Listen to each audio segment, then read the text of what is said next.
A fortified city, a people who have just crossed a river, a command that sounds unreasonable, and a question hanging in the skies of Canaan. Will Jericho fall? Or is this only a story people invented to encourage one another? 7 days of silence, 7 circles of marching feet, 7 trumpets tearing the air, and then the ground trembles as if history itself is breathing. Don't leave, because the final scene of this story will show you God can bring down what humans call untouchable.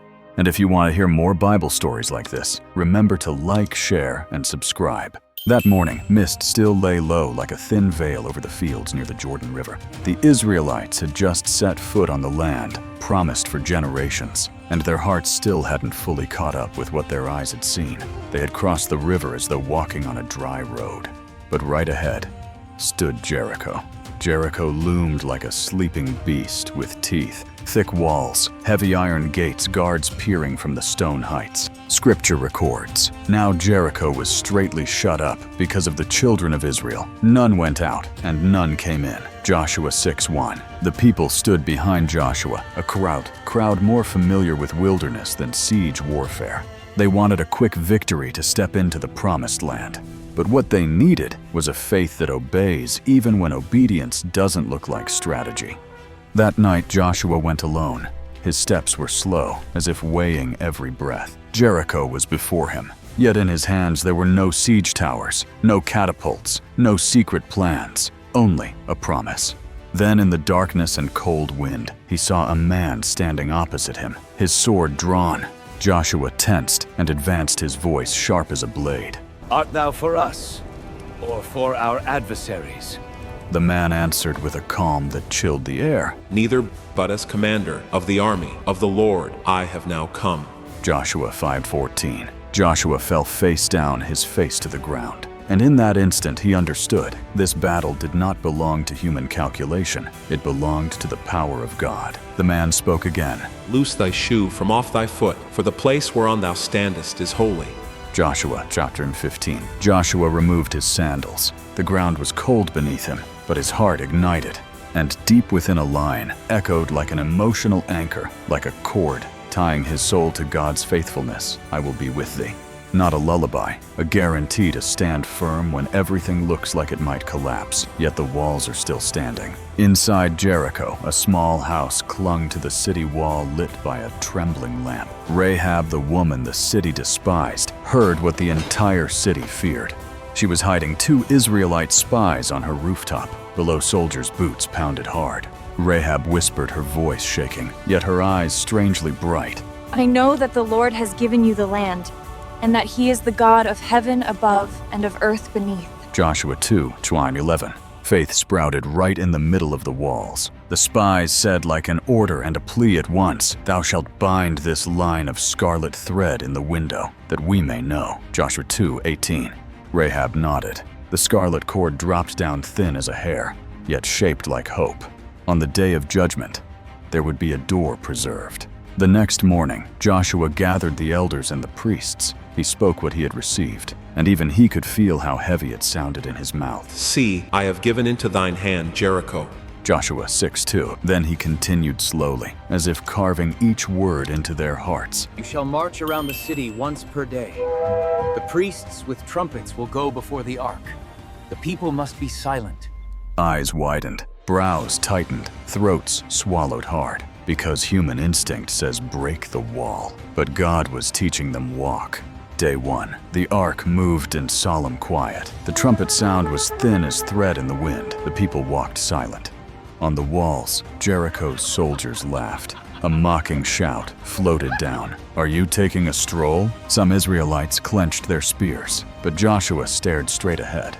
In his heart, the line repeated steady as bedrock, I will be with thee.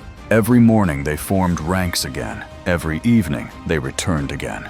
The routine repeated until it began to feel like a public embarrassment. And that is the hardest part, not walking one circle, but walking many circles when nothing appears to change.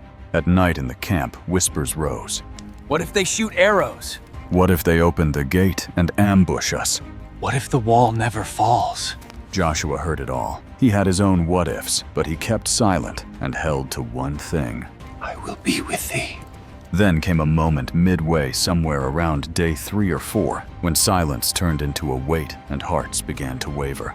And right then, like a breath from heaven, Scripture spoke not loudly, but enough to make a soul stand still. Be still and know that I am God. Psalm 46:10. Not still because you are weak, still because you trust that God is working even when eyes cannot yet see. Day 6. Feet aching, dust caked on heels, faith stretched tight like leather. And this was the dark night of questions no one dared say out loud. Are we making fools of ourselves? Did God really say this? What if Joshua heard wrong, but the wall still stood? And true faith is often tested precisely when the wall still stands. Day 7. Joshua called the people together. His voice rang out, no longer trembling. Today we will march around the city 7 times. No longer ritual. This was the final face-off between faith and fear. First circle, sun climbing hot as fire. Second, sweat pouring like streams. Third, throats burning, feet stabbing with pain. Fourth, the trumpets pounding against the heart. Fifth, Jericho fell dead silent. No laughter now, only the sound of beating hearts. Sixth, the sky seemed to press down heavy and tight. Seventh, Joshua stopped. He looked at the nation, and as if nailing a decision into the earth, he vowed with his whole soul, We will obey the Lord to the end. Then the proving action was spoken like a command. And it shall come to pass that when they make a long blast with the ram's horn, all the people shall shout with a great shout, and the wall of the city shall fall down. Joshua 6:5. The trumpet blast stretched long one breath, cutting through space. And Joshua cried out as if burning Shout! every doubt to ash. For Shout. the Lord has given you the city. Joshua 6:16. The whole people shouted, and here was the moment no one expected. The wall shook. Not a gentle tremble, an earthquake of crushing force, as though an unseen hand seized the foundations. Stone cracked, dust erupted, splits thundered like lightning. Then the entire city wall collapsed, and in the chaos, one place still stood, the house marked by the scarlet cord. Rahab held her family, her heart breaking with fear, then breaking again with relief. She was pulled out safely, exactly as promised. In the collapse of a city, God still distinguishes what belongs to him. Grace is not loud, but it is certain. After the victory, Joshua stood watching the heap of fallen stone. The people rejoiced, but he saw more than triumph. He saw a lesson etched into the ground. You did not win because you were strong. You won because God is faithful. And in his heart, that line echoed again, gentle, steady as rock, I will be with thee. Scripture sums it all up with a sentence that makes you think for a long time. By faith, the walls of Jericho fell down after they were compassed about 7 days. Hebrews 11:30. Jericho fell not because the shout was loud enough, but because the faith was real enough. Maybe your Jericho today is not a stone wall. Maybe it is a habit. You cannot break, a fear you keep hidden, a locked door, a life that seems unable to change. Sometimes God does not tell you to smash the wall with bare hands. He tells you to walk day by day in obedience. Sometimes he tells you to be silent, not to retaliate, not to prove yourself. Sometimes he tests you with repetition, so you learn what you truly need to trust him more than your own plan. If you are on circle 3 or circle 6, don't stop, don't turn back. Don't conclude the story while the wall is still standing. Keep walking in obedience, and when God says shout, you will know the impossible has reached the point of collapse. If this story touched you, like, share, subscribe, so I can tell more Bible stories. Comment. Round 7. If you need strength to keep going,